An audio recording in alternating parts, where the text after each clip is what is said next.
Aloha, everybody. Welcome to the Hawaiiverse podcast, a podcast that supports local by talking to your friends about how good he was back in the day playing Pop Warner football. I'm your host, Kamu Grugier-Hill, and if I didn't get hurt back in high school, I guarantee he would be playing in the NFL, just like our guest today. But before we introduce him, we can't forget that this month is Mahina Olelo Hawaii, Hawaiian Language Month. So for our Hua Olelo Okala, word of the day, it's popeku. Popeku. It means football. Pa'ani popeku au. I play football. 7th grade Pee Wee football all-star Keaukaha Warriors right here. Let's go. Those were my glory days. But let's talk to someone who may be slightly better and only a little bit bigger and muscular than I am. Let's introduce him. Our guest today is a Native-Hawaiian Super Bowl champion from the island of Oʻahu. He is a professional football player for the Arizona Cardinals and an 8-year veteran in the NFL. After a couple of standout seasons where he earned first-team All-OVC honors for Eastern Illinois, he was drafted by the New England Patriots in the 6th round of the 2016 NFL Draft. This local boy is one of only a handful of Hawaii players to ever win the Super Bowl when he went out to play for the Philadelphia Eagles when they defeated the New England Patriots in Super Bowl 52. On December 5th, 2021, in a game against the Indianapolis Colts, he set the Texans franchise record for tackles in a single game with 19 tackles. That's more than I've had in my whole entire career. We're honored to have him on today. His name is Kamu Grugier-Hill. Aloha, Kamu. Welcome to the ID8 studios here at the Entrepreneur Sandbox in Kaka'ako. How you doing? Right on, bro. Thank you for having me. Of course. Thanks for coming. I know you don't do too many of these, so I'm really honored. Yeah, no problem. I'm excited. I mean, I heard big things. I got Max and Zeke on here trying to, get me on here, and I watched some of theirs, so I'm excited for All right. Well, we haven't had Max on, but if you can get him on. I thought it was Mac, no? No. Max didn't get on? No. Oh, okay. Tell that guy to come on. Hit him up after hit him this. up. Yeah, we had your good friend Zeke on, and I want to shout him out because these mics are actually from Zeke. He donated it to us a while ago. Yeah. Because I guess he wanted to start a podcast. Yeah, with he was thinking about it, Yeah. So, yeah, awesome guys. So, I just want to say mahalo. It's Super Bowl week this week, and do I have to ask you who you're rooting for?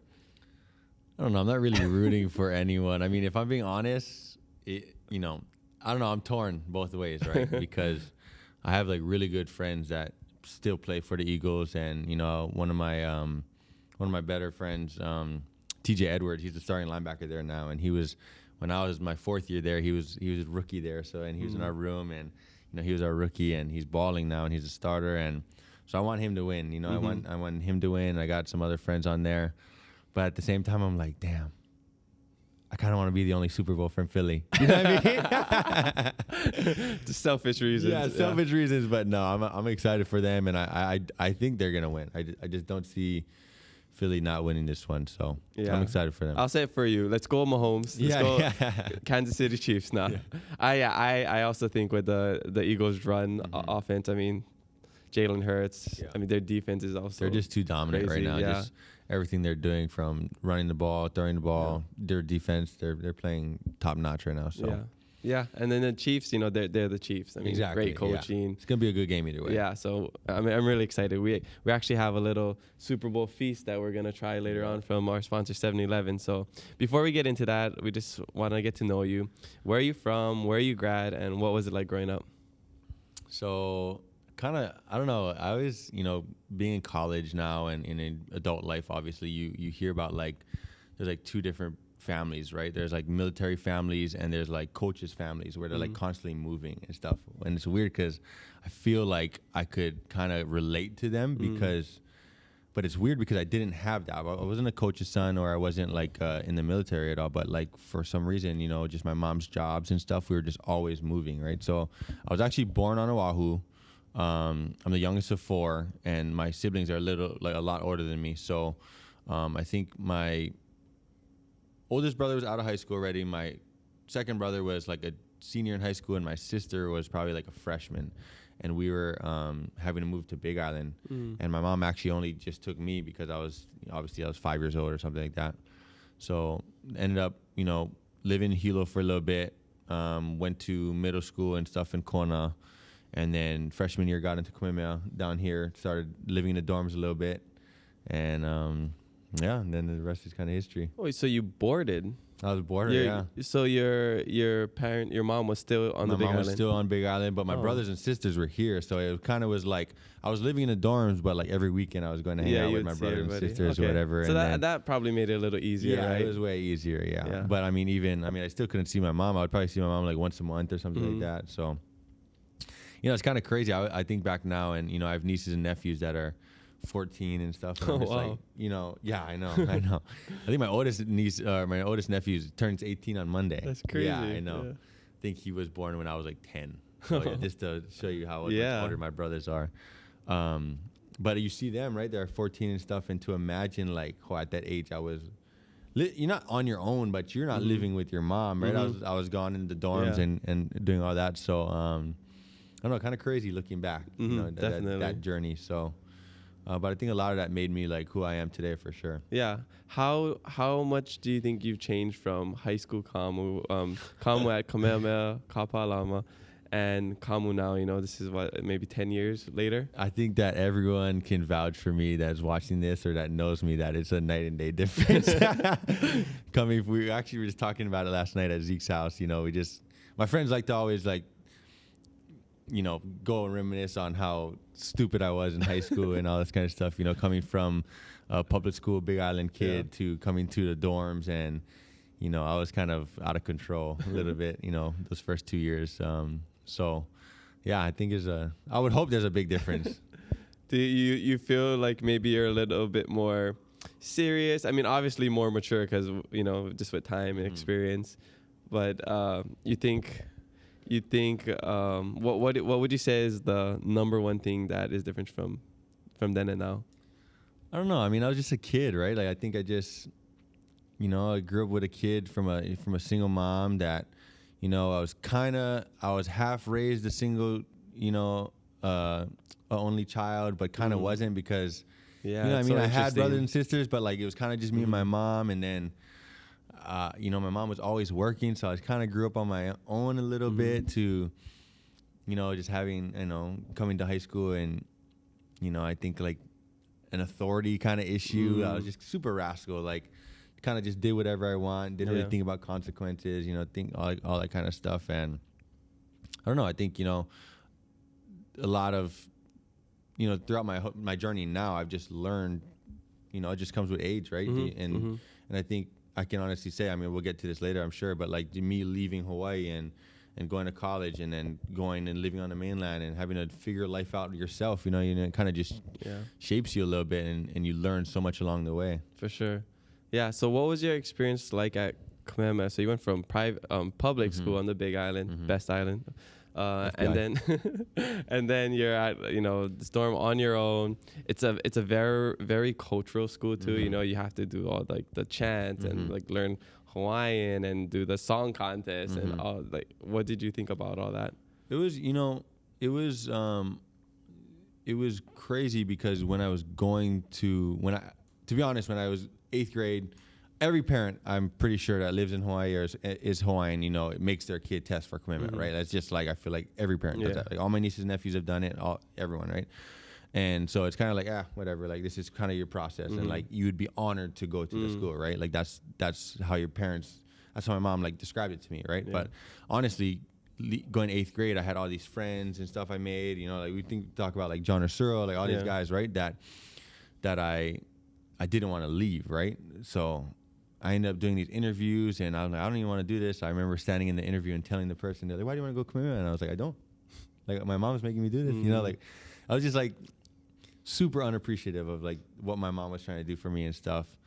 And so then when I get there, I didn't even realize like the blessing that I had, right? Like you said, just the culture I was about to learn, the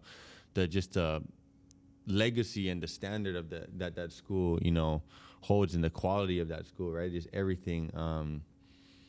And I feel like I truthfully didn't take advantage of it. If I was to do it all over again, I would take way more advantage of the opportunity. Yeah, definitely. Yeah. I understand exactly what you're saying. I mean, I was at a Hawaiian immersion school, and I had everything from the language to the culture. And I was always the guy in hula class that would try to break dance. And when we were trying to do the olis, I'll just just move my lips and not even say anything. I just didn't care about that. All I cared about was playing sports and like going, hanging out with my friends. So, I mean, we was kolohe in high school, but look at us now. Yeah, exactly. You know? It's just part of life, part of growing up. So that's how it is. So after you graduated Kamehameha, you went on to play at Eastern Illinois, but you didn't always play football, right? You grew up playing soccer and volleyball, right? Yep. So I played soccer my whole life, and kind of going with that story on like me not wanting to go to Kamehameha. Me and like John Ursura and all these guys, we had a team. We played with each other, like same guys, like maybe one or two guys was popping in and out on our Heista team for like 5-6 years. Like it was the same guys. Everyone knew each other. We grew up together, and we were all gonna go play high school together, same high school, all that. And when I got into Kamehameha, I was like going back again. Like I hate saying this kind of stuff because it makes you realize how bad of a kid I was. But I was like, I'm not playing soccer anymore. I don't want to do it because like I didn't want to go. I wanted to stay with my friends and just like I don't want to start over and do all this kind of stuff, you know, with these new guys and all whatever. So I stopped playing soccer. I actually was like, you know, at that time I was just trying all kinds of sports or just doing things my friends did, right? I was like, in the dorms, a bunch of the guys were wrestling. So I went out for wrestling my freshman year, and I was horrible. I was getting pinned in like 15 seconds. Like I was like, because when I first came in my freshman year, we had to do the PE charts and all that. And I remember I was like, I think I was like 5'7" or like 5'8", and I was like 104 pounds. Oh, okay. Like I was little. Yeah. Skinny. So, you know, my freshman, sophomore year, I was like this little skinny guy that like whatever. So I tried wrestling. That didn't work out. And then my family, like every weekend, my brother and sisters, right, would pull me out of the dorm, and they'd be at like Alamana Beach Park, and we'd play beach volleyball, right? Like every time we'd do it every weekend, and that's just like kind of was so much fun, right? We had so much fun doing it, and they were like, "Why don't you just go out for the high school?" And I was like, "I don't know," like. They're like, no, just do it. And I was like, all right, cool. So then that's how my volleyball journey started. Wow. And then my junior year, you know, I was, you know, my best friends, you know, still to this day, it was like Pono Choi and all the football players, Alika and Tristan and all them. They all played football like their whole life at Kamehameha. And they're like, just come out with us. And so I do that. I make the team my junior year. But I was like so rascal, so stupid. I had, you know, bad grades. I was getting in trouble in school, so I literally was suspended the whole year. Wow. Couldn't even play. This is your junior year? My junior year. Okay. So I didn't. I was on the team, but I never played in a game. Right. I couldn't play any games. And then I loved volleyball, and I still played. You know, sophomore, junior, senior year, I played volleyball, but I fell in love with football my senior year, right? Because I was like, kid, like we're playing the games, so I just love it. We made it all the way. I think we played Punahou in the ILH championship or something. And it was just what I wanted to do, right? And all my friends are going to these big D1 schools and stuff, and I was just like there with nothing, right? I was like, damn, like, yeah, that's just kind of how it. I guess like really the true journey of the Eastern Illinois thing was even grace of God thing was so Pono Choi got an offer from Eastern Illinois, right? Everyone else, we had Taylor Talulu going to Washington State, like. McConney going to Arizona, like these guys going to these big Pac-12 schools and all that stuff. And then Pono just was going to Eastern Illinois at the time. And the coach, 1 week before signing day, I was already planning on going to a JUCO and all this kind of stuff in California because I wanted to continue playing football. He's like, hey, do you have anyone back home that can play? And he's like, yeah, just come check out my friend. He has no offers right now. Just come check him out. And I swear to this day, I mean, me and the coach have a great relationship too, but I'll tell this to your face. I think you just wanted a free trip to Hawaii. So he came out, pulled me out of school, and sat me down for like 20 minutes and just offered me full ride right there. Full ride? Full ride. Wow. 1 week before signing day. But then, truthfully, like no one in my family has gone to college. Not my mom, like my brothers, no one went to college, right? That's just... College to me growing up wasn't important. Yeah. It wasn't really like you don't even really talk about it, right? It's like you kind of just go to high school and you kind of just get a job and you just, you know, that's just kind of how life is. Yeah. So I go home and tell my mom, like, hey, like this guy offered me this full scholarship to go to this school. And me and her both look at each other. We're like, where's Illinois? We literally. Illinois. Where's Illinois? Right, where's Illinois at? Guarantee you said that. We literally pull up the USA map on Google and like, oh, that's super far. Like, I'm not doing that. Like, and my mom's like, well, I mean. Life is like a box of chocolate. You never know what you're going to get. But with New Honolulu, you know exactly what you're going to get. Cost-effective, energy-efficient, and environmentally friendly vehicles that's convenient for everyday use. This Valentine's Day, treat your loved one to a new electric vehicle. From today until February 14, you can get up to $250 off on all new Honolulu vehicles. Do something new this Valentine's Day and make it special for the one you love. But also, don't forget to buy flowers too. Exclusions apply. See websites for details. You have an option, and now, like, you can go to college, so you have to go to college somewhere, right? Like, this is the standard now. So I was like, yeah, I'll still go to the junior college in Utah or California. And so I didn't go to the signing day at all. Like, the signing day with the news where they put your name and the you got the hat. And all that, right? It's everyone's there, and then there's my name there, Kamu Grugier-Hill, me not sitting there. I was at home watching him. And the head coach from the school calls my mom, was like, what the heck? Like, why didn't he show up? Like, why isn't he signing? And I was just like, I don't want to go. And my mom took the phone and walked away on like some 2-hour conversation, came back, and she's like, you're going. And 1 week later, after he graduated, was on an airplane, never took a visit, flying to St. Louis, Missouri. Yeah. Wow. Nuts. So once you got to Illinois, what was your first reactions? So that's another story. So we landed into St. Louis, Missouri. Head coach picks us up and is driving us through cornfields, bro, for like 2.5, 3 hours. And I never left Hawaii in my life, right? From Big Island to Oʻahu, that's the biggest traveling I've ever done. Yeah.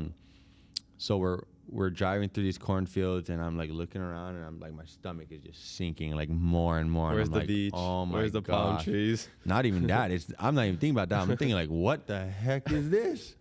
I don't even know what this is. Like, there's no mountains. It's flat. All you see is cornfields for hours. And I remember the coach gets out to pump gas, and I turn around to my mom, I'm like, I'm not staying here. There's no way.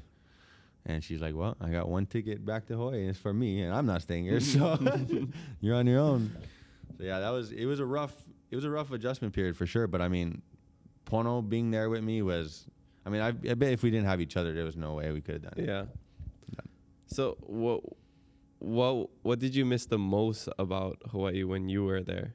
What was the hardest part about being there? Just everything. Your whole way of life is completely changed, right? There's not one similarity, like not one. There's the people, the food, your scenery, the landscape, the weather. You know what I mean? Like, not one single thing is the same. And it's like you have to adapt, and you just had to. I mean, change everything. Your whole way of life, everything that you did for 18 years is gone now. You know what I mean? Like, not even the same. Yeah, and for the first time in your life, you're almost like a haole in somebody else's place, exactly. right? So like, and I remember people there were like, why? Like, me and Pono, you know how it is. Like, we never. I can speak proper now. You know what I mean? Like, when I do interviews in the mainland, I'm like, we did a great job executing this game and all this kind of stuff. You know what I mean? But when I come here, like, even my fiance always teases me, like, why you always talk so different to your friends back home? Like, that's just how that's me. That's why. That's how I was raised. You know, I had to adapt to this new way of. It's code switching. Exactly right. But they used to be like, they couldn't even understand me in Pono when we first got up there. It was like, so it was a whole different story. Yeah. I know that's one of the hardest parts about leaving here. And even certain words we say, having to be conscious about not using certain pidgin words like, oh yeah, there's choke food over there. Or like saying shoots. It's like, okay, I'll see you guys later, shoots. I'm like, oh, I mean, goodbye. I got a funny story. So we're me and my fiance, we're planning a wedding here. And so we're talking to the wedding planner, and, and she's going back and forth. She's like, this one place has like choke flowers, and this one has like choke lays and choke flowers this and choke flowers that. And I obviously know what she's talking about. And so my fiance grabs the phone. She's like, so what type of flowers is choke flowers? And I was like, no. I had to like explain to her like exactly what it means. But yeah, exactly what you were talking about is so funny. Yeah. some of the words we use can be so confusing, like choke. Super misleading. How did choke become a lot? Right? Yeah. Like, what are you choking? Like, it's exactly. Crazy. Yeah. But anyways, that's just the culture we grew up with, and then I'm sure when you were over there, you picked up some of the local lingo as well, and that's just how it goes. So, what was your first couple years playing football over there? Like, when did you become a starter? And it was when crazy. When did you think you had a chance to go to the NFL? So every wrapping up at the end, I'll full circle my thought process now, but at the time, I never thought about anything. I didn't think about college. Yeah. Everything was just like, oh, this is presented to me. Okay, let's do it. Oh, this is presented to me. Okay, this is what we're doing, right? It's just, I was such a live in the moment. I still kind of am a live in the moment kind of guy. So I wasn't thinking about NFL. I wasn't thinking, that wasn't even a thing to me, like ever. It was just like, oh, in high school, I was like, my friends are playing in college. I want to go to play college. You know what I mean? Like, okay, we're in college now. All these guys are playing. I want to play. It wasn't like further than that. Yeah. So freshman year, we come in with the recruiting class and all that stuff. And all my college friends would actually laugh at this story too. Is like, because I only really played that 1 year of football, right? I never watched football growing up. I never had like a favorite team and favorite player, none of that, right? Like, it was just my senior year was when I was like fully in. Like, I'm watching like the Honey Badger at LSU and like Brian Dawkins highlights. But like, other than that, it's like there was nothing leading up, right? So I don't know the rules of football that well. So I remember Pona used to gas me up. He's like, dude, the first chance you get, you got to light someone up. And I'm like, and this is our first college game. I'm like, okay, perfect. So they run a kickoff. And they kick it at the touchback. The guy is running off the field, and I light him up way after the whistle. Flag. My first college play, flag. And everyone's like, what are you doing? Like, all this kind of, it's just, it was such a journey, like learning the game and what I was doing. And I'm so thankful they held on to me because I was doing some crazy stuff. But I think it was about 5 games in my senior year, they started throwing me. I mean, my freshman year, sorry, they were throwing me in on defense, and I was playing. I wasn't a starter, but I was like going in and had a role and all this kind of stuff. And then one game, I had like the game-winning interception, and then after that, I just kind of started. Nice. Yeah. So that's awesome. I also only, I guess, took football seriously my senior year. I moved to Kaiser over here on Oʻahu. Oh, yeah. So I technically graduated from Kaiser, and I wanted to play it, but I came here to train with the UH kicker because I play soccer too. So I was kicker receiver, and how I got hurt wasn't even in a game.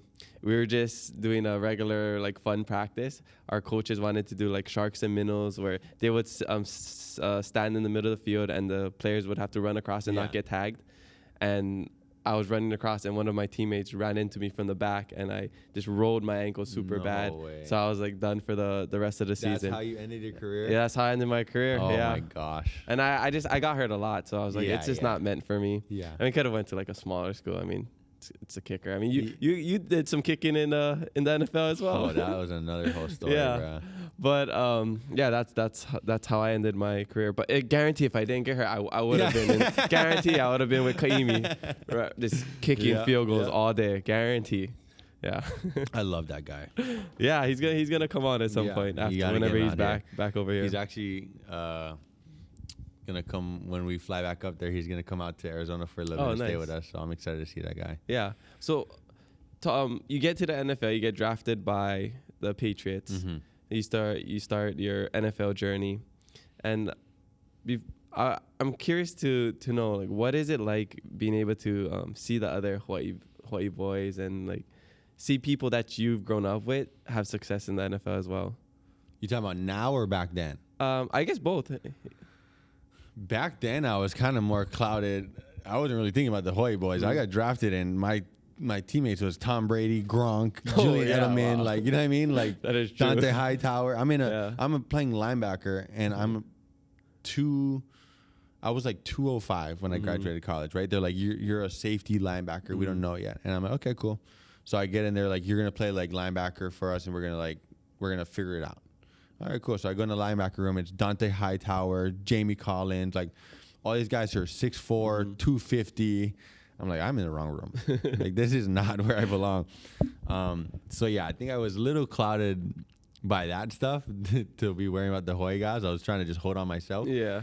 But it was cool because at the time, the one guy that was on the team at the time was Joy Iosefa. Remember the running back for UH? He was fullback. He was running back for UH. He looked like a fullback. Yeah, he was big like a fullback. Yeah. But he was on the team then, so me and him immediately clicked, and we were together. We spent the whole training camp and off season together, so it was cool in that aspect. But now, I mean, when I first got in, there was only, I want to say it really was only me, Marcus, DeForest, and Kaimi. Like at the time, you know, like true, like from Hawaii, all that kind of stuff, and then or played high school in Hawaii, all that. But now, I mean, there's so many kids, it's crazy, and to see that is awesome, right? Because it's like, I don't know. I don't know if it was just a timing thing. I don't know what it was like. Like I said, I didn't follow football that much before I played, so I don't know if there was a bunch back then and just slowed down or what. But when I was coming in, it wasn't that many, and now to see, you know, the Alohi Gilmans and like all those guys and Tua, you know, it's awesome. Right? Yeah, I think it's just becoming more of a possibility now.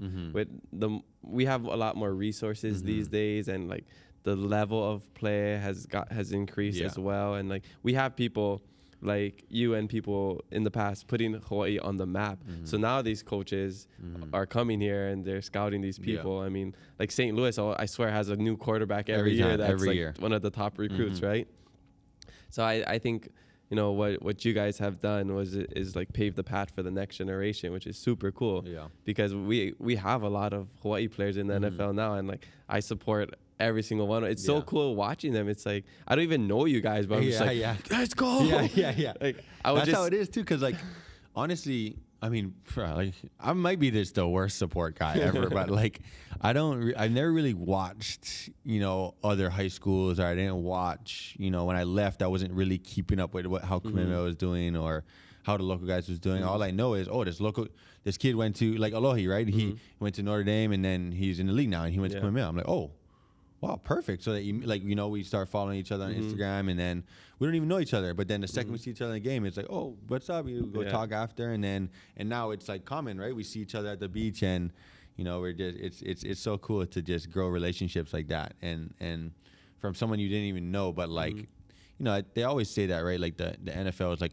it's basically a fraternity, right?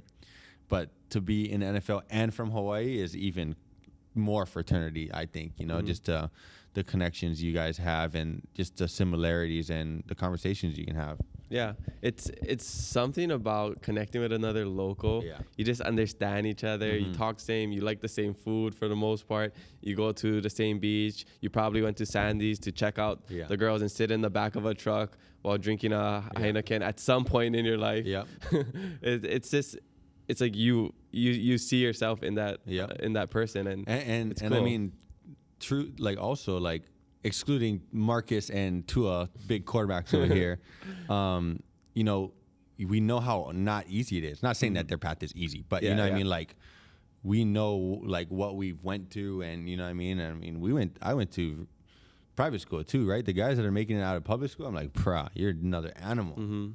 So yeah, I mean, but your story is so incredible too, because you'd even play football until your senior year, and you still were learning the game. It's like the one guy on the Eagles right now, the rugby or the Mailata. Oh, Mailata, yeah. That guy's story is incredible. It's incredible. He I think he's only one or two of the current NFL players that ever played without no experience. I was there when they drafted him. Oh, and I think I was there with him for 2 or 3 years. So I like to see him grow, and even the 2 years I was with him, like it was still like, oh, he's still learning. You know what I mean? And to see now he's like a Pro Bowler and like all like dominating. It's like, bro, that is so awesome. He got paid too. Yep. Oh yeah. I love to see that. Love to see that. Yeah. Was there ever a point where you were starstruck by meeting any NFL players?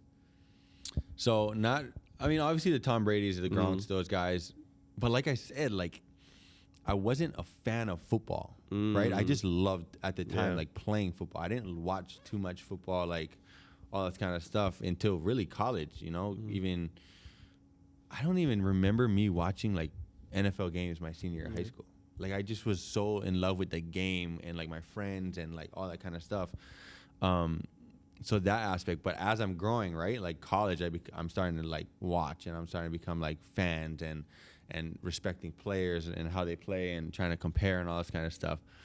So obviously the Tom Brady's and stuff, but the biggest one for me was I get drafted, and we drive out there because I was in Chicago when I got drafted. Me and my brother drive from Chicago to Massachusetts, go out there, and I'm like the first rookie to show up just because I guess we was excited. We showed up early.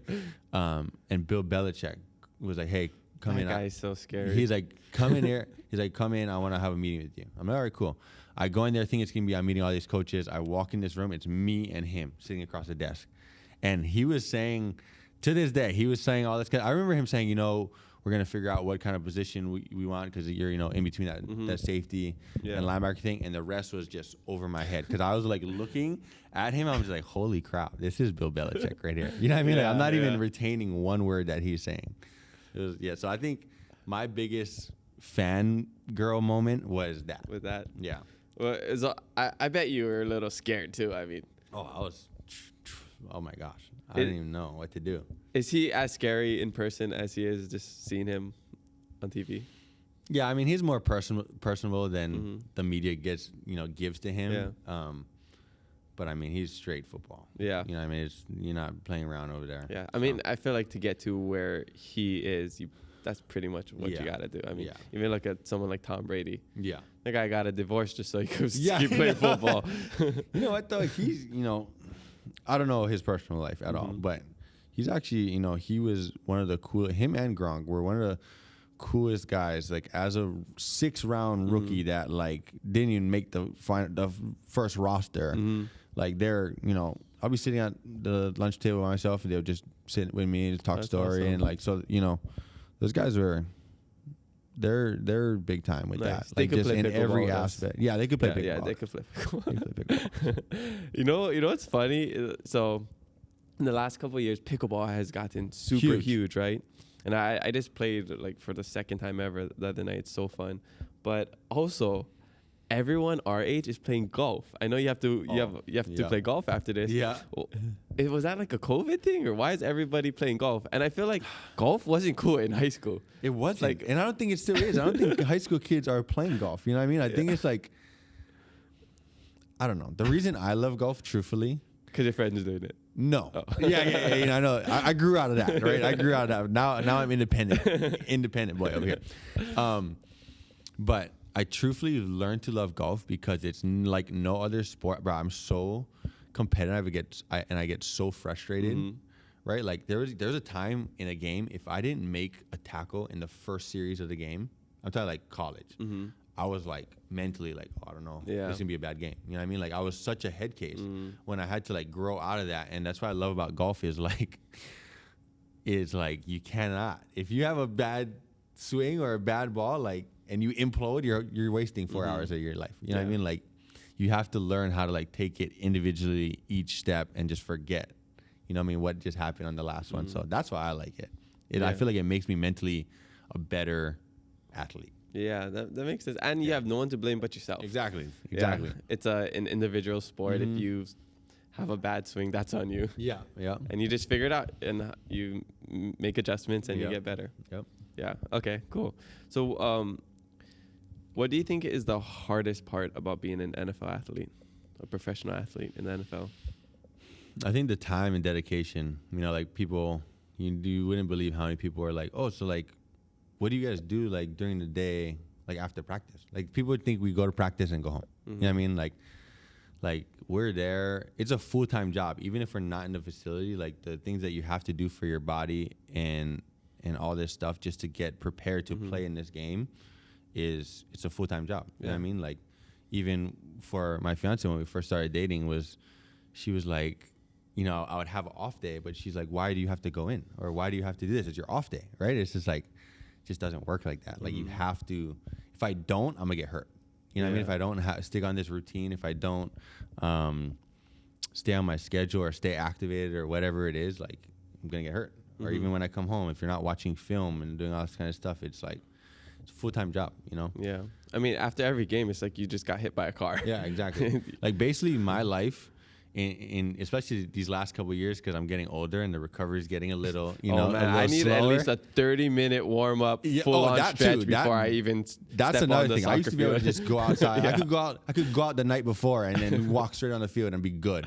Yeah. Now it's like if I don't hot tub and do all this stuff, but truthfully, like the season for me, this is the way I explain it to people, is like I play Sunday and then I feel horrible Monday, right? And I'm literally every day, I don't feel good again until Sunday. So 6 days, I'm trying to just get myself to feel amazing, right? So Sunday, feel amazing, wreck it. Feel horrible, slowly better. I feel amazing just in time to play. And then, you know what I mean? Yeah. So for 6 months, that's all I'm doing is recovering and trying to get my body to feel good for 4 hours. Dang. All I was imagining when you're saying that is like somebody building this real huge sculpture of like a Lego. Yeah. And just like smashing it every time. Build it and then back having to build it Yeah, back every exactly. single time. Dang. That's the best way to describe it, I think. That's crazy. So how's your body feeling now? Oh, I feel Off great. season. I feel great right now. These last 2 years for me have been kind of rough because I was in Houston, played a full year, got hurt probably like week 13, missed like a game, and then I played through it because it was my contract year. So I was like, I got to play through this. Finished the year healthy. But 3 weeks later, I got surgery. And then they got surgery, rehabbed it all the way to training camp, and then jumped into another season. So I just felt like I basically was like 3 seasons just nonstop. Yeah. Because the rehab is just as bad as, not just as bad, but I mean, it's pretty bad. Yeah. I mean, coming back from an injury is so tough, not just on your body, but just mentally as well. Yeah. And so for right now, I'm the happiest person alive right now. Like, I'm so happy to be home and be healthy and not have to worry about anything until next season. Yeah. Yeah. And are you still going to be with the Cardinals? No, so we're going to figure it out, so, in March. I feel like at this point, I'm just going to try to play for all 32 before I'm done playing. You're going to be like... No, but yeah, I don't know. We're going to see, I would say we're looking to go back to Arizona for sure. And I feel like the interest is mutual, but we got to see. Yeah, you got to see how your Call of Duty skills are. Yeah. Kyler Murray wants you on the team or not. Yeah, exactly. Right?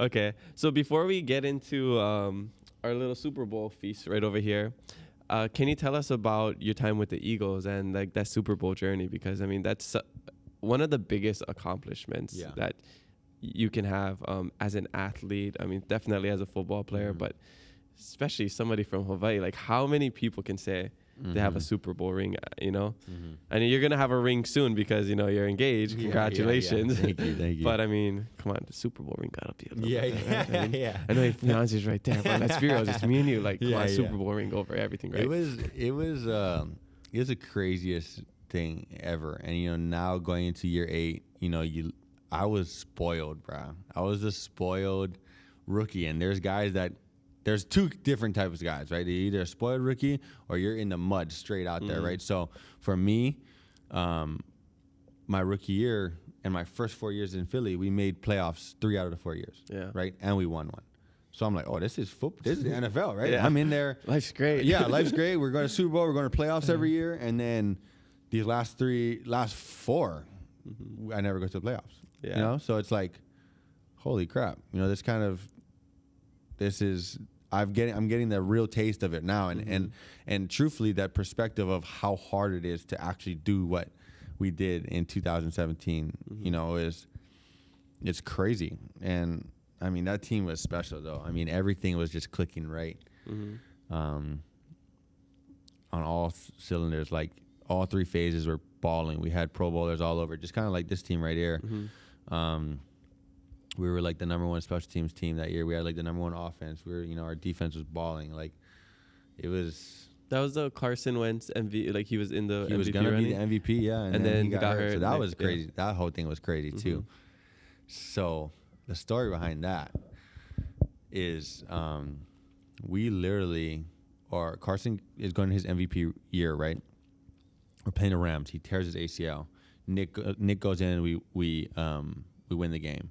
right? But we're kind of like, okay, like what's gonna happen with Nick, right? And it's hard. You kind of just sit on the bench no matter who you are. I don't care what anyone says. Like, playing is a rhythm, right? If you're a rotational guy, like most times it's hard to like play, right? Or if you sit out for 13 weeks and expect to go in and start balling, like it just doesn't work like that. I don't care what nobody says. Like it just doesn't.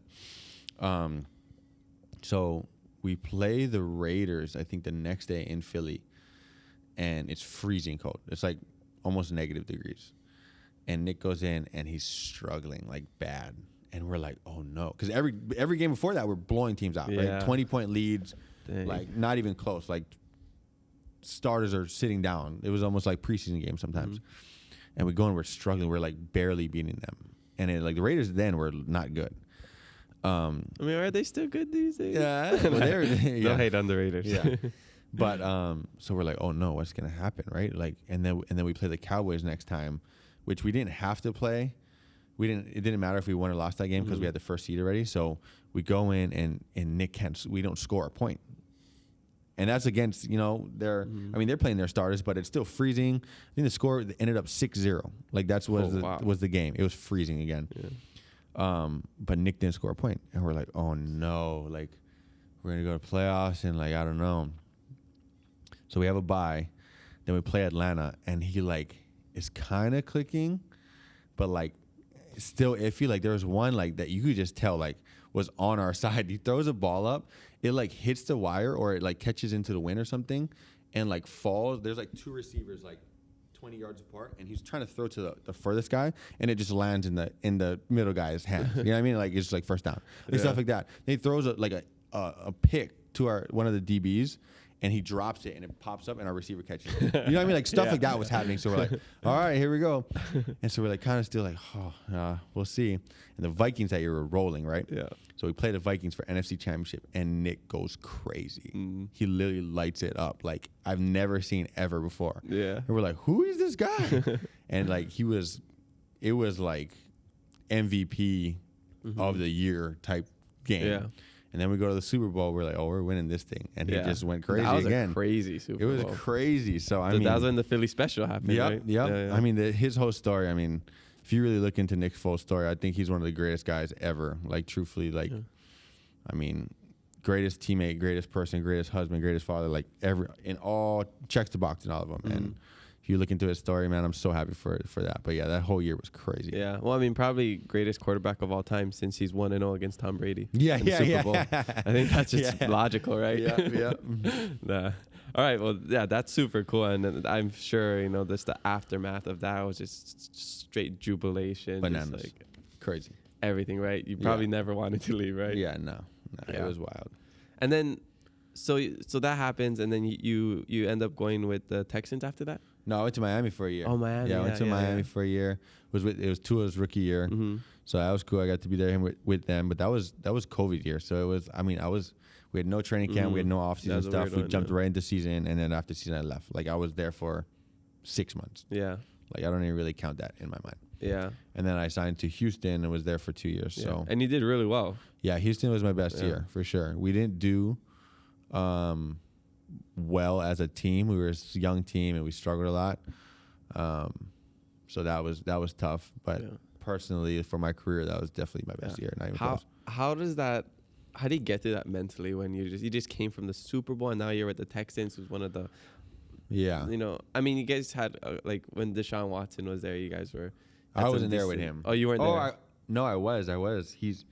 The year I was there, he sat out the whole year. Oh, but that was the one year he sat out. Okay. He was there though. He was there. Yeah. But so we won't talk. We won't get into that. But you go from this stacked Super Bowl winning team, now you're just one of the worst teams in the league. Like, how, as a player, as an individual, how does that affect your game when you're just like, I want to do good, but I also want to go to another Super Bowl? Like, are you trying to just like get off of the team, ask for a trade? Like, what's going through your mind? So every young player, once you hit after your rookie contract, you also realize like this is like a once in a lifetime opportunity to like set your life up, right? Like you're never gonna get a job ever again that is paying you like this, right? So you got to take full advantage, right? So after I left Philly, I was on this goal of like, let me prove that I'm like this starter. Let me prove that I have this value. Let me prove that I can get these big contracts. I can do all this kind of stuff, right? So in a way, the Miami thing was weird because I just was there and left. When I got to Houston, I was on such a mission to like, yeah, it sucked losing, and you know, I was, a lot of it was out of our control, right? There wasn't so much anything that, especially on defense, like we can do what we can on defense, but like offense wins games in the NFL. Quarterbacks, offensive, but defense wins championships. I do believe that, right? Yeah. Like you got to have a complementary football. So there was that year, a lot of stuff was just kind of out of our hands. So like, you know, it was, you know, we had guys on defense, me, Christian Kirksey, like Justin Reed. We're like, hey, let's just do our thing and ball out on defense, and you know, it is what it is, right? So that's kind of was our mentality, and for me, I was trying to set up, you know, my best year that I did, right? And it was. So trying to set up things for the future and all that. So it wasn't necessarily so much like, yes, that's the main goal, to go win a Super Bowl and do that stuff, but coinciding with that, it was, I need to set this up and set a standard that like, this is my future, right? But last year was the straw for me where I was like, I need to get out of here. Because, you know, I was at the Texans again, I came back, and it was horrible. We won one game, and we were like... Tied.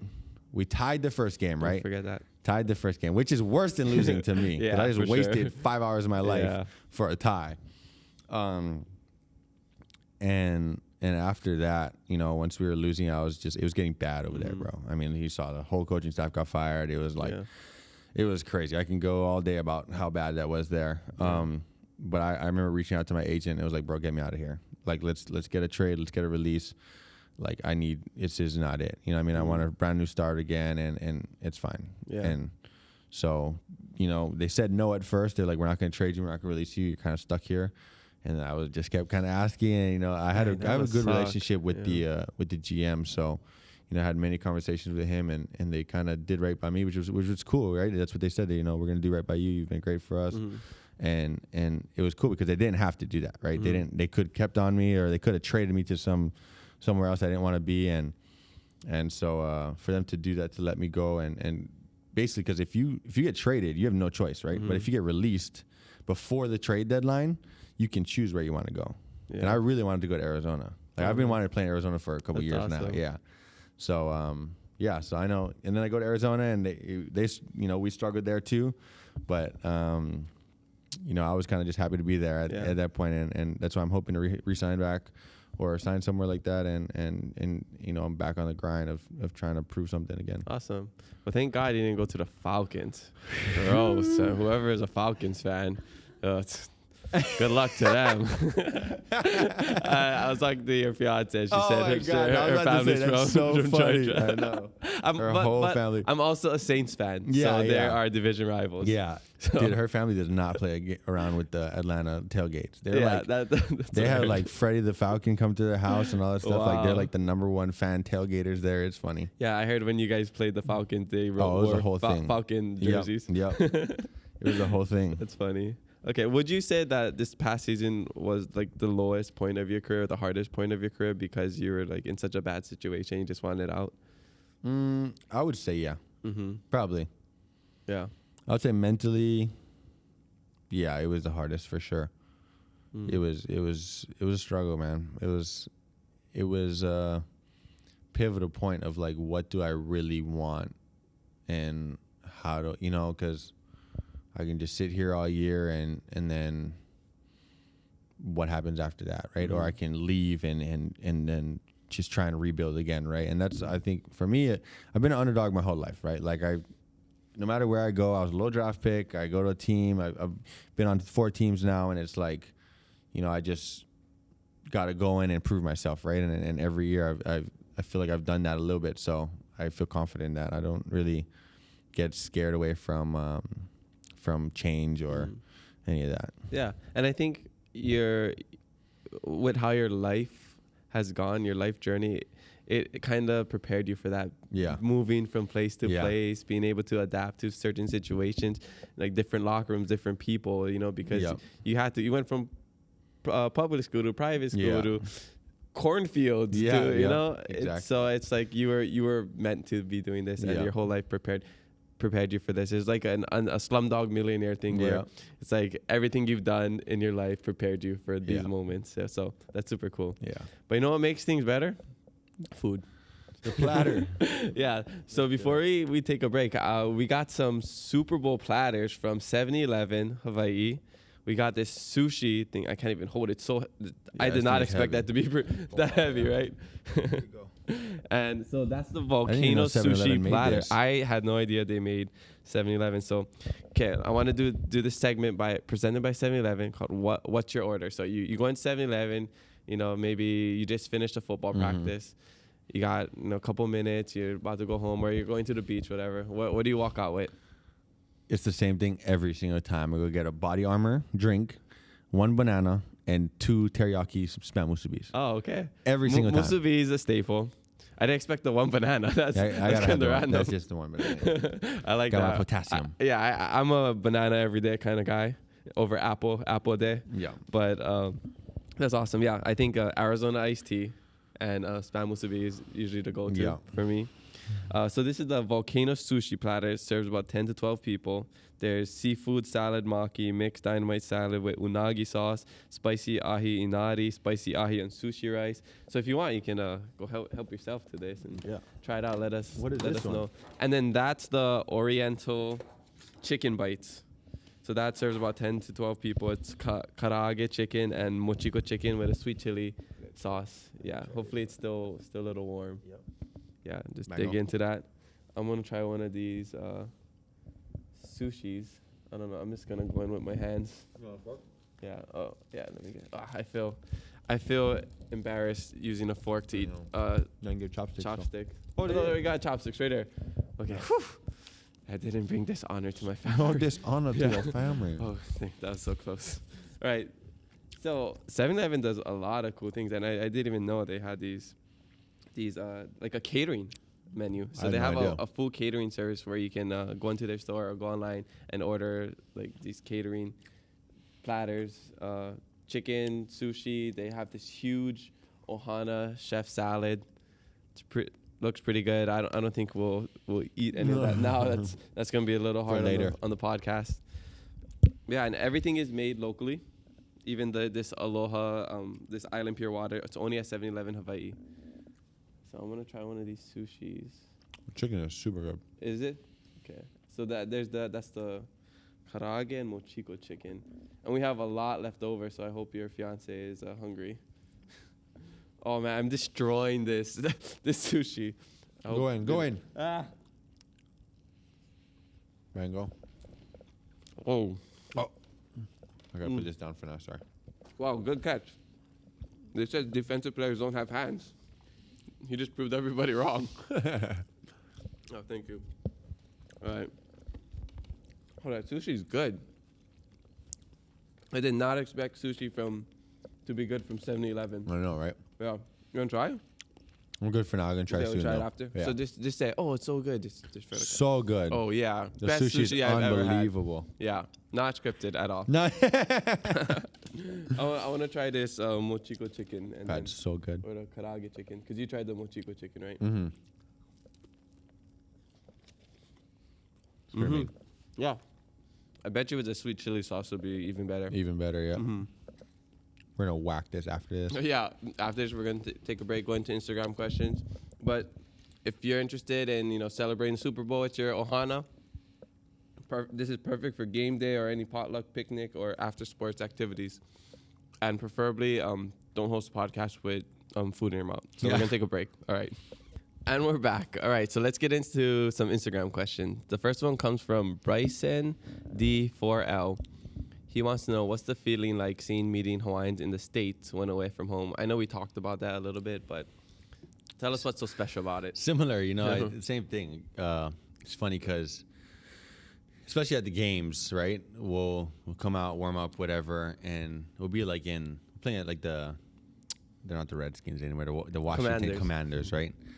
And we're running out, and you just see like a Hawaiian flag just like somewhere, and you're like, wow. You know what I mean? Like, it's kind of cool because like they're not just waving a Hawaiian flag at a random game. Like they know that it's like we have this right here, right? So, and it's just so awesome, right? You just meet new people, or you know, anytime you go to Vegas or you go anywhere, right, and you see someone that's from here, it's just automatically like so good to see you, right? Yeah. Like it's just like immediate friends, I guess. Yeah, even if you see somebody wearing a shirt that's from Hawaii, or you hear them talking, like, oh, that person sounds like they're from Hawaii. There was one time random, like, I forget where we were, but someone was like changing a tire or something, and we were helping them, or forget what it was, and they like spoke, and I was like, oh, this guy's from Hawaii. I could tell, and immediately we were like, where are you from?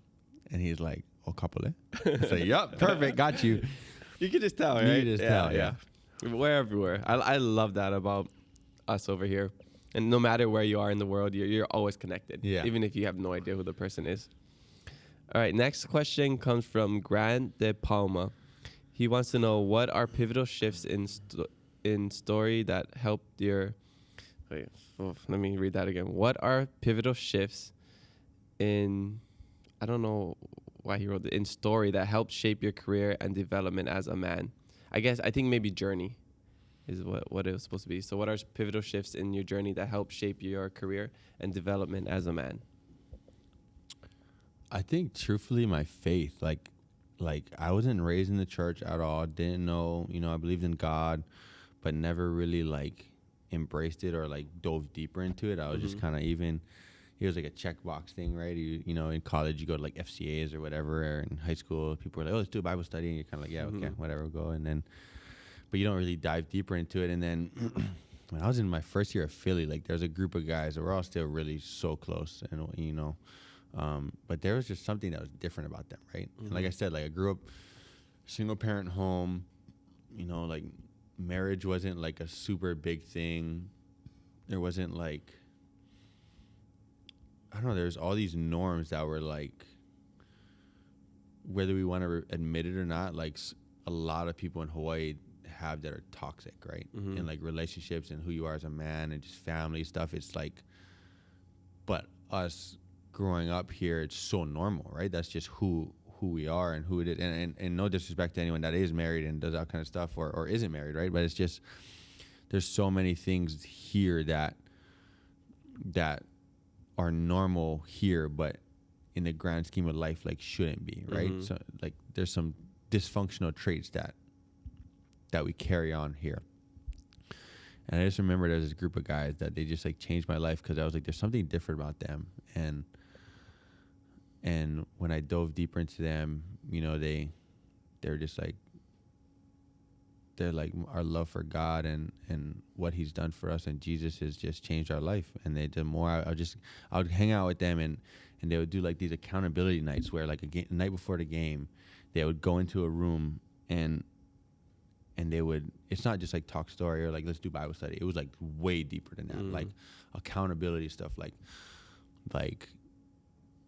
how can I pray for you, or how are you struggling with like your marriage? How are you struggling as a man, right? And it's like deep stuff, like I think about other women, or like I struggle with the way I discipline my kids. Like deep stuff. Yeah, heavy stuff. Heavy stuff that you're not having these conversations, but like having the accountability with each other hold you to a standard of being a better man. You know what I mean? And it's just, that just changed my life because like, and then, you dive deeper into like God's grace, and I look over my entire career, right? I never planned anything, right? Like I truthfully believe that like God had his hand over me and his favor over my life for whatever reason. Because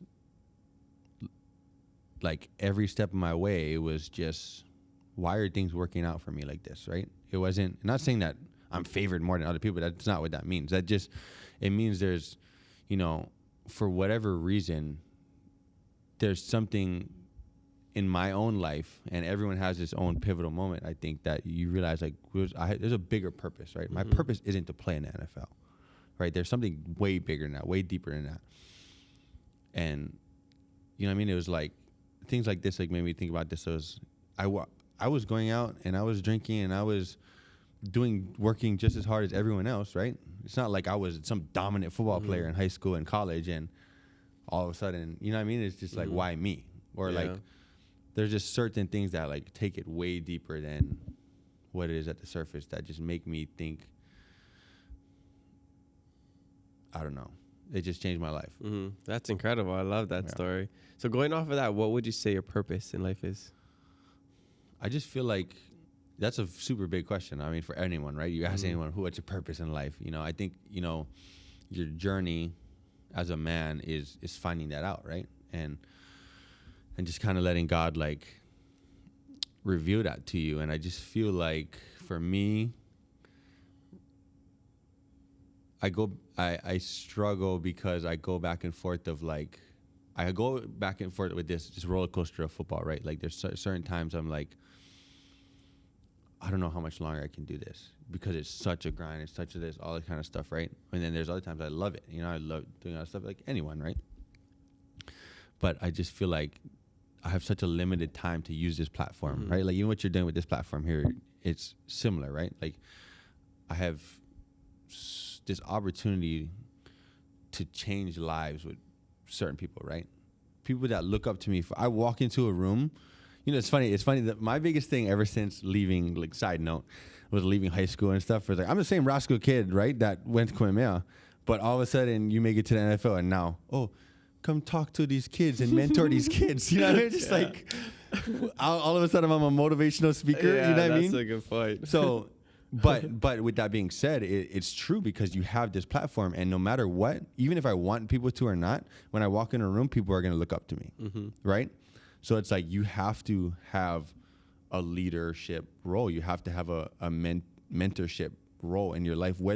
This is who you are. This is what God placed on my life right now, whether I like it or not, right? I have to be able to steward the things He's given me well.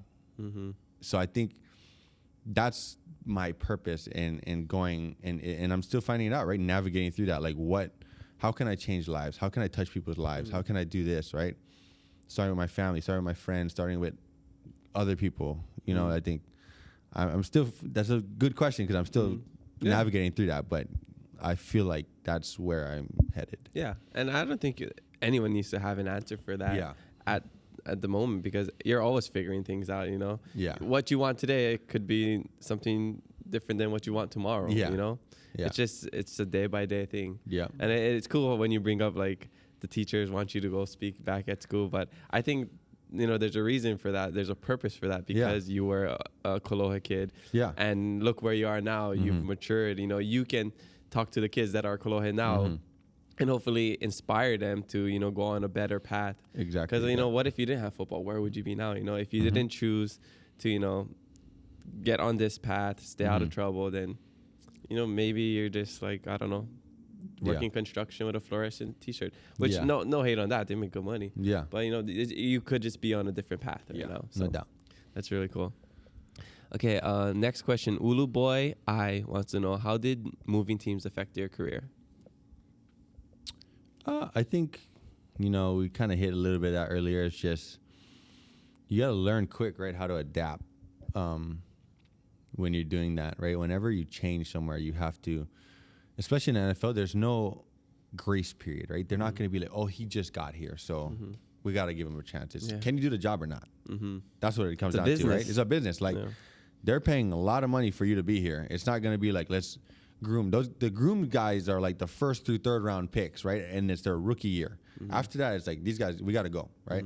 So especially as a veteran, like, you come in, you go to a new team, it's not, okay, you need to do this. Like, you're expected to learn things on your own, right?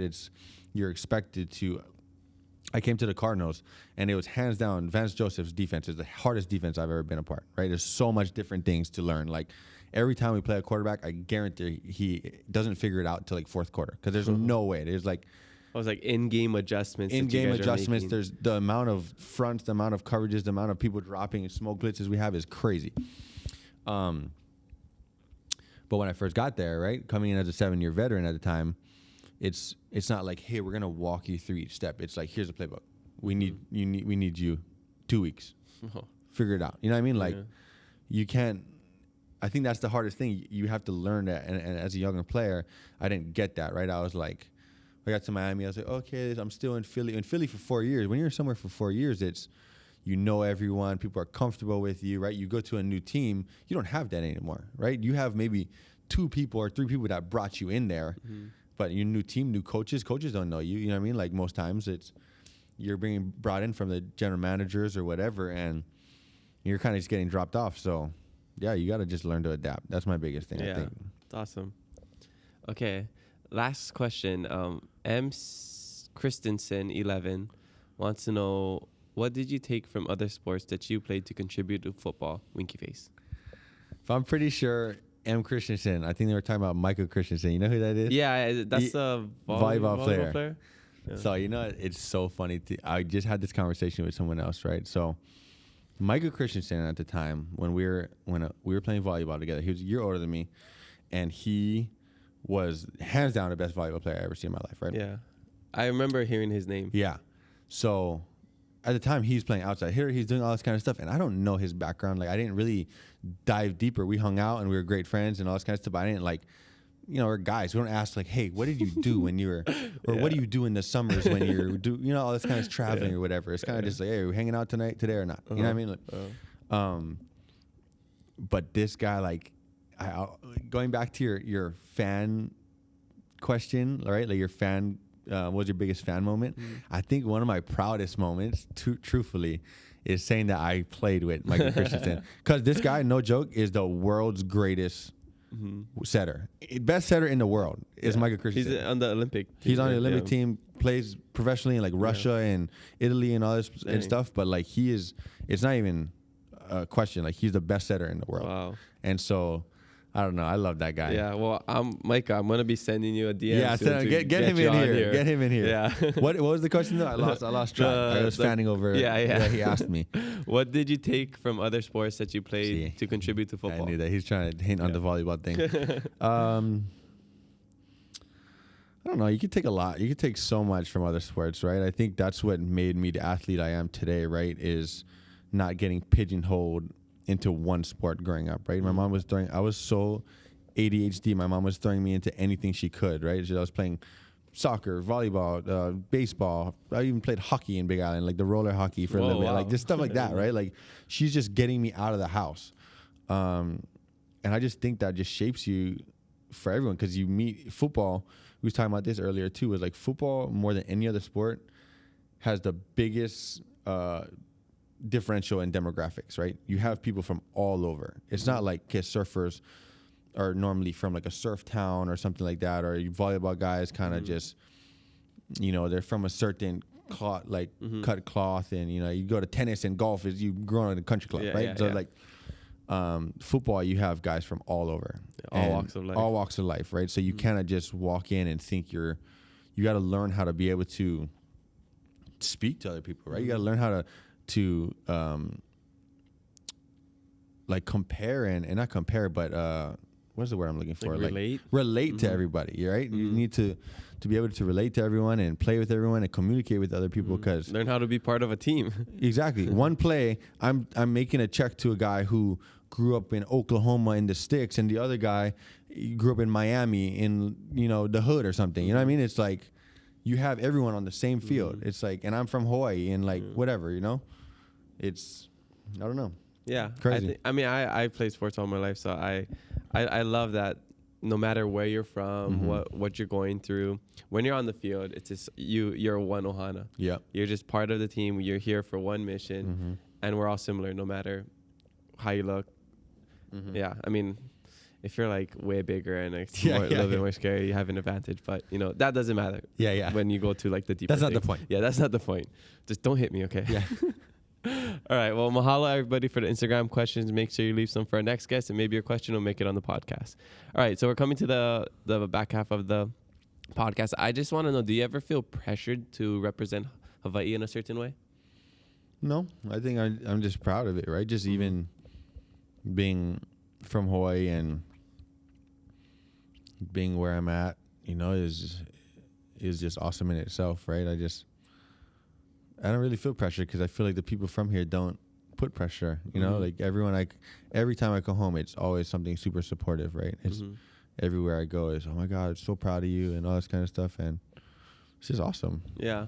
What about like the cultural side of it? Even like going to Kamehameha, like when people, do you speak Hawaiian, or, you know, it's like Hawaiian language month. So like, do you ever feel pressure? Like, oh, maybe everyone's doing this. I need to like learn Hawaiian, or I got to take a hula class or whatever.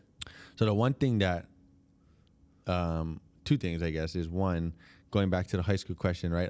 I wish, like I said, I could do it all over again, because I would take way better advantage of that, right? It was just kind of not like, oh my gosh, can't believe I have to do this, but it was just kind of like something you got thrown into, and I didn't really like take advantage of the opportunity to learn Hawaiian and do all this kind of stuff, right? Me and my friends were in Hawaiian class messing around. You know, it wasn't, I didn't realize the honor it was to do that, especially, you know, with like,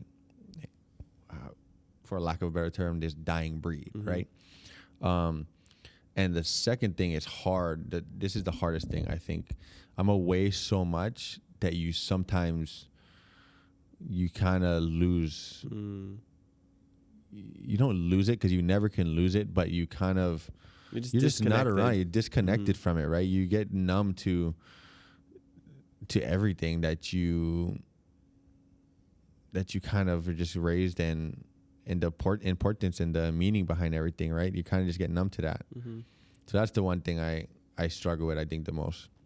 So that's why coming here, being able to just like get a nice, refreshing sense of community again, and just the ocean breeze, jumping in the water, it re-energizes you. Everything, Yeah.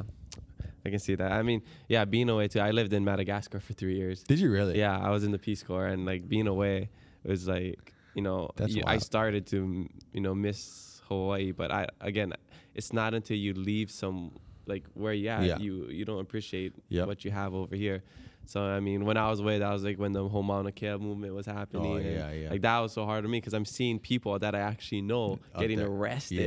And like going over there supporting, and I'm just like, I'm in Madagascar making a change, you know, saving the world. But I'm just like, I can't really do much. So it is hard being away. But, you know, we're all on our own individual missions and doing things as Hawaiians, as locals of Hawaii, and contributing to the community in our own ways, you know, as an athlete, as a, I guess, communication person, you know. So we're all part of like this of a spectrum, but we're all contributing to the same goal. And like we're elevating voices and inspiring people. So I mean, I love everything that you're doing, and like you're gonna continue to even do more after your career's over in football too. So I'm excited to see where that goes. Okay. Just what's some advice for someone that wants to become an NFL player? Local kid. He's like, hey, how's your Uncle Kamu? I like to be like you. I think my biggest thing was, a couple of things are, don't compare yourself to anyone else, right? Because that's where, when you start looking, oh, this guy's doing this, I should be doing that. It's like, just do you, right? Like, just be a better version of yourself as you were yesterday, right? If you're lifting weights right now, and just get stronger, right? If you're running, get faster. If you want to learn football more, study more. You know what I mean? Like, just do more and get more, and don't get caught in the comparisons of, oh, this guy went to Alabama, or this guy went to this. You know what I mean? Because you never know. You never know where you go. It doesn't matter. We got guys on my team that are from Division II. You know what I mean? Like, you never know. And then 2, I would say, don't ever let adversity break you, right? And I think that the number one thing is, no matter what gets thrown at you, handle that situation for what it is and keep going, right? If you get hurt, handle the situation, keep going. If you get in trouble, or if you get whatever, or you know, say you're in high school and you're kolohe like me and you get suspended or something, which you shouldn't, but if you do, like, handle that situation, get better. Like, just keep getting better, and don't let the situation or the adversity, or even could be your parentals or whatever that situation is, like, don't let that define you. Just keep getting better. That's great advice. Yeah, I can see why your fiance loves you. It's not just for the 6'2" frame, 200 something pounds. It's for that brain right there. All right. Okay, what is something you wish people knew about you that they don't? I feel like I'm a pretty open book.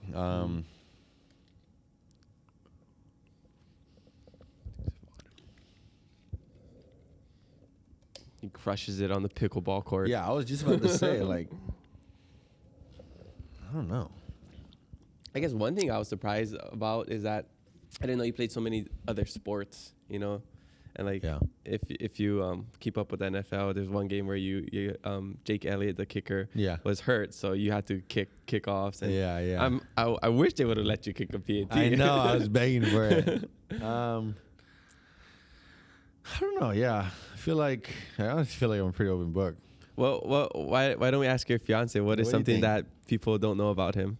I think you hate attention. She says. And I don't think people realize how much you hate the social media stuff. All that. Yeah, that's a good one. Yeah. I feel like, I guess that's true. I come off as like this super outgoing, which I'm outgoing. I feel like I can go and connect and stuff, but I feel like my life at like a lot more private. I don't know. Like I don't really like doing interviews. Like I don't like, this is easy because this is just like, we're just talking. Yeah. You know what I mean? Like interviews, I don't know. Like I don't like doing like being on camera too much. I don't know. Yeah. Like I could totally see that. I mean, social media stuff, like, bro, I hate social media. I cannot, like, I deleted it for a while and then I just got it back, like, specifically because it's just so hard to work with other companies. Like, I'm telling them, like, hey, text me through this number and this, or I'm like going on her Instagram and like DMing these people, like, hey, this is my fiance's Instagram, but can you help me with this? It's just like made it super difficult. But like, I really don't like my phone. I don't like being on like any of that. Like, I don't know. I mean, that's a good problem to have. I mean, social media is good for business. Yeah, exactly. I mean, if you could, maybe you have to hire an assistant or something. Yeah. It's just funny because we're kind of opposite in that. Like I don't like social media that much, but then she has like almost 1 million followers on TikTok. You know what I mean? And it's like, she's so successful on social media and I'm like trying to like hide. Like, yeah, she can be your manager. Like, yeah, she's like, why can't you just be in my stuff? I'm just like, do this TikTok video with me. Yeah. That's so funny. But I can see that with a lot of athletes, you're just there to play the game. It's like it just comes with the territory because you're well known and you have a following. So you gotta just roll with it, I guess. Yeah. And capitalize on those opportunities. Yeah, I mean, for sure. You have a lot of opportunities just because you're a professional athlete. Yeah. You know, that's awesome. Okay, what are your future goals after this?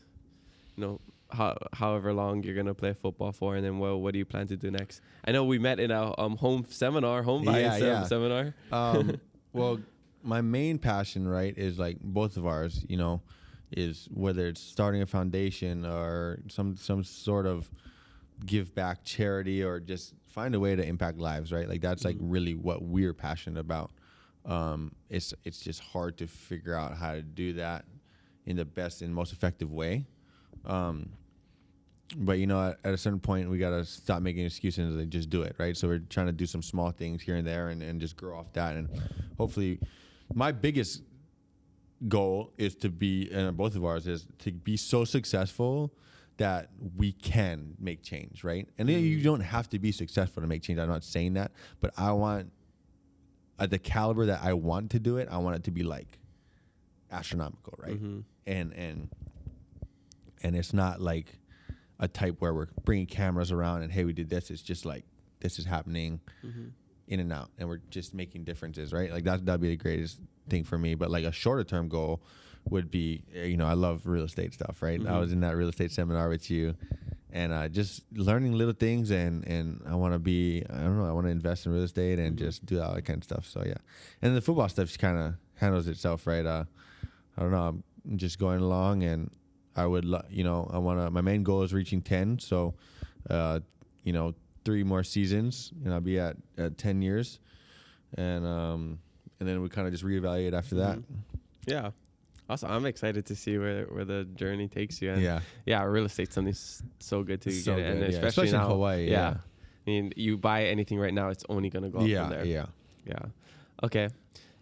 So coming to the end of the podcast, and before we end, we got to know, what is your life hack? That's a good one.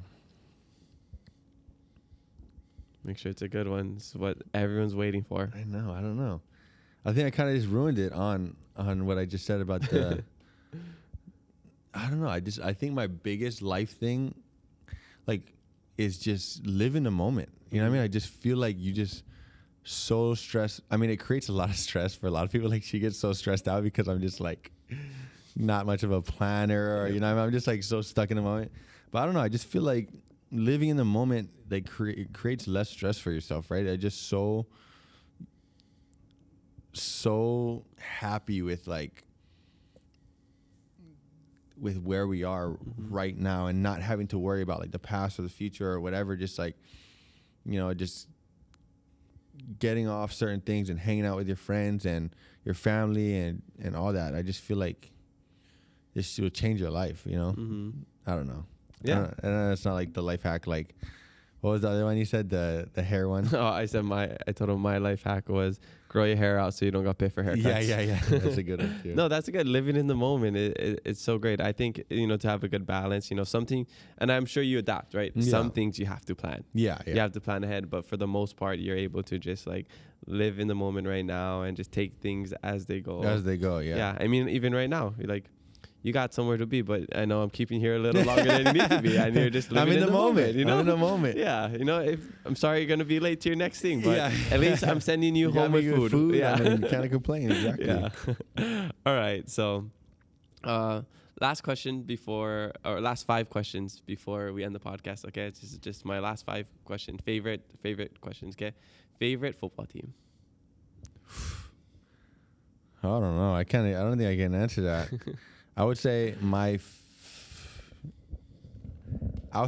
favorite team I was on so far was Philly. So that's all I can say for that one. Okay, speaking of another ring, then, what is your favorite memory with your fiance? We have some good memories. She's looking at him right now. There's no wrong answer, but there is a right answer. I truthfully, okay, I think to this day, there's a lot, but my favorite, like, we went to Mexico one time for a wedding, and that week we just spent together was like amazing. Like, we were just, we were in like this jungle, this Mexican jungle with like this river, and like we had our own like little villa. It was crazy, bro. Yeah. Like, it was for a wedding, but we kind of just. Everyone was doing their own thing, so we got to spend like the most of the time by ourselves. It was cool. I don't know. Awesome. That's pretty good, right? Okay, he passed the test. Yeah. Oh, I mean, obviously the engagement was cool. Yeah. That was a fun one. Okay. Oh, hey, let me one up it. What's your favorite thing about your fiance, your future wife? I mean, there's a lot too. I would say she literally like is the most amazing person I've ever met. Like, she genuinely, I think like her mentality and like the way, you know, we're both fiery, right? We can go back and forth, but like when it really comes down to it, like her heart is so pure. Like, she wants to like, she's the biggest thing, right? Like when I was before, I'd say like this, right? I'd be like, what would you do with $1 billion? And I was like, oh, I would buy a yacht. I would buy a plane. I would do all this kind of stuff, right? And then like someone would ask her and she'd be like, well, you know, I would want to like find a way to like help people or do something. You know what I mean? And I'm just like, oh yeah, I forgot. Yeah. No, I was gonna say that I was after gonna say the that yacht. after I forgot. I was about gonna that. go on my yacht and like save all the people. Yeah. And But like truthfully, that's just who she is, right? She just is like that. So I mean, that's awesome. yeah. Okay. Can I have you come a little closer, and then I want you to tell us what your favorite thing about Kamu. Bring your chair. Yeah. Thinking as I'm coming.